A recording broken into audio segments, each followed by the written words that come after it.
Hey yo, welcome back to A Moment with Miranda, where we take a few minutes to reset, reflect, and remind ourselves that we are enough. Today, I want to talk about something that has been weighing really heavy on my heart: the pressure to hide behind fake faces in society. Growing up, it was just ingrained in, I think, a lot of us, especially us millennials, and I think even people who are in my parents' generation or even older, that we had to pretend that we just had everything together. No matter what was going on behind closed doors, you put a smile on and you showed up like everything is fine. Have you seen that meme with the dog where everything is on fire and he's like, I'm fine, I'm fine? That's what it was like growing up. I remember that being the expectation. And honestly, looking back, it is exhausting to even think about. I was talking to a client today, and I really hope that she makes a podcast about this because her perspective on this is something that just really stuck with me. She talked about growing up in a household where putting on a good face for church on Sunday was absolutely expected,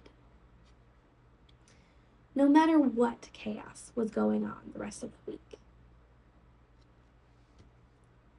And just thinking about her perspective and listening to her and my perspective growing up,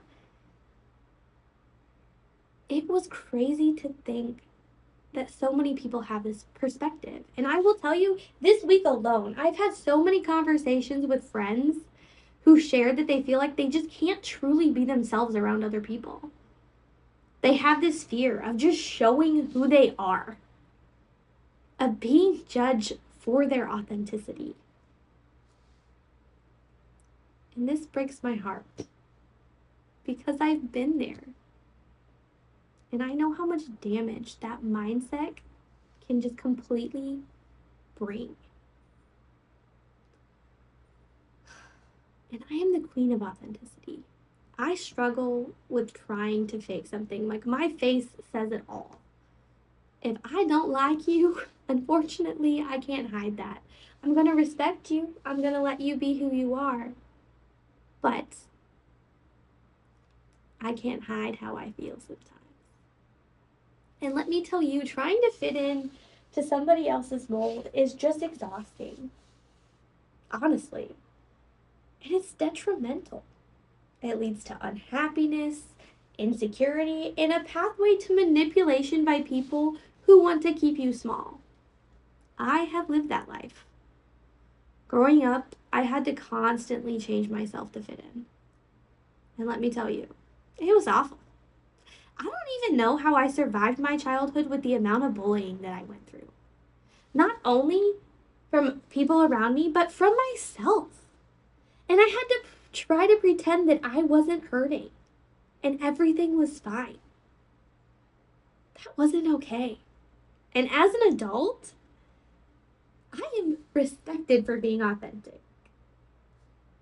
Sometimes by the very people who bullied me in high school or in my life in general. I've learned that being myself unapologetically is my superpower. And I'm going to tell you that I love that about me. I'm grateful that I learned this skill. I still run into people all the time that are putting on some kind of facade. And that is the only way that they feel that they are accepted. And honestly, it makes me feel all types of weird.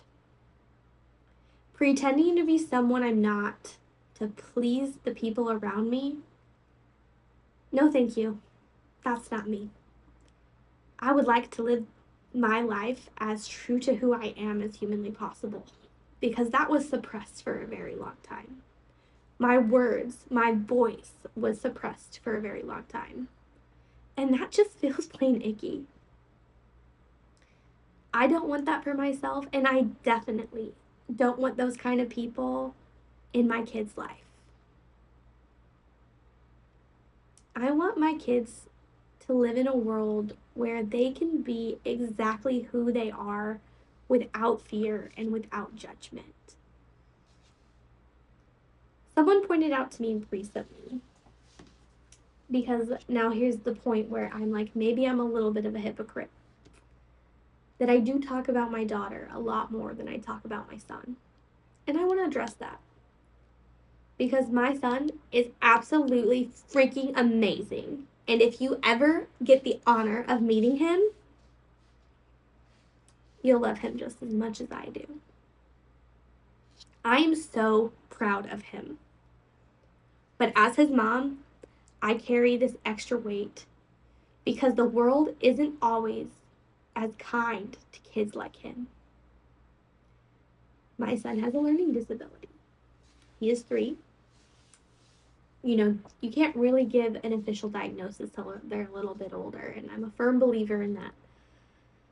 And there's this ugly side of the world where he's going to experience a lot more grief than my daughter might.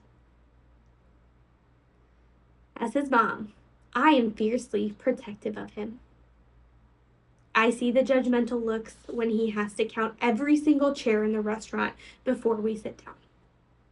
Because even though he is 3 and he can only count to 20, he's got to know how many are there. And when he has a loud outburst because he is just trying to communicate and it is hard. And people look at him. And they look at me with those eyes. You know what I'm talking about, those piercing eyes where they're like, ooh, why did you bring your kid out in public? Kind of eyes. Like I should be ashamed of him. I'm not. And you know what? I understand him. I get him. He is brilliant. He is kind. And he is perfect, just the way he is. But the world doesn't always understand. And it has these ridiculous, intangible expectations. As much as I want to shield him from that, I know that I can't.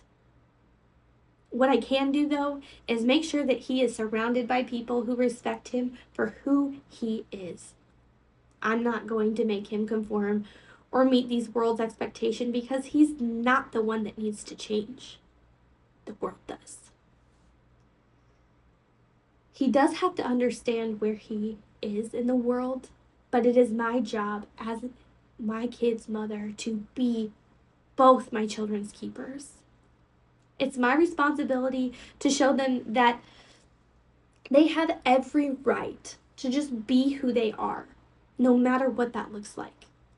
They don't need to put on a mask for anyone, ever.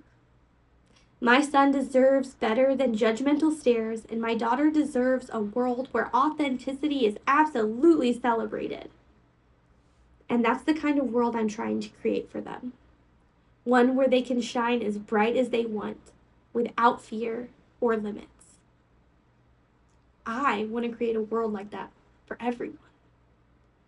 You can be whoever you are as long as you're honest about it. If you want to be a jerk, that's fine. Just say it to my face. Don't be nice and then be mean later. Show me your cards. So, if you're listening to this and you feel like you're constantly hiding behind a fake face, I want you to ask yourself, who are you doing it for? Because chances are the people you're trying to please are just as insecure as you are. Imagine what it would feel like to just drop that facade, to live as your authentic self, and to know that the people who truly matter will love you for exactly who you are. That's the kind of life that we should be striving for. Thank you for spending this moment with me. Let's keep showing up as our authentic selves and teaching the next generation to not conform and to be worthy. As always, remember, you were always enough, babe. Always.